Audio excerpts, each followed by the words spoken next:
un moment de ma vie et je me suis heurté, disons, à des patrons. Et comme mon défaut, c'était de dire ce que j'avais envie de dire, moi, disons que je suis direct quand j'ai envie de dire les choses. Bon, je veux bien admettre des choses, mais maintenant, il y a un respect mutuel entre un patron et l'ouvrier.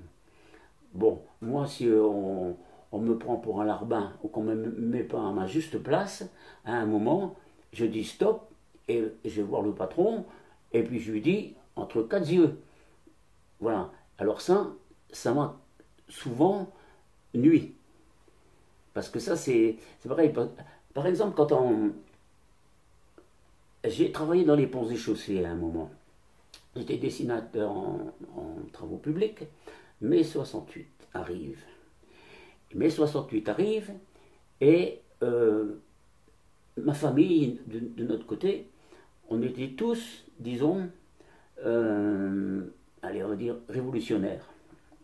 Donc, on avait, disons, des clans où je faisais partie avec les dockers de Dunkerque. On faisait fermer, disons, les administrations avec des cordons de dockers, des gens qui voulaient pas s'arrêter pendant la grève. Donc on bloquait ça. Et moi, comme je faisais partie d'un groupe, disons, on partait à Lille avec une DS-19, avec un drapeau rouge sur la DS-19, et je me suis heurté, disons, à un cordon de CRS.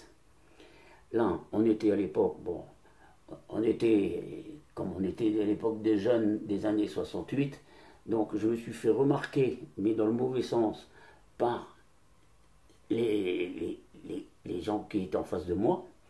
Et là, j'ai été rayé à vie de l'administration, à l'encre rouge, parce que j'avais manifesté et j'avais eu des propos ou voilà.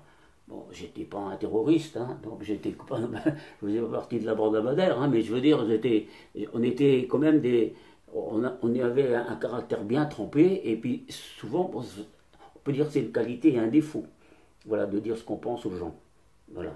Quelquefois, de dire trop les choses, ça vous détruit, voilà. Mais je préfère d'être de ce côté-là que ne rien dire et de me laisser faire.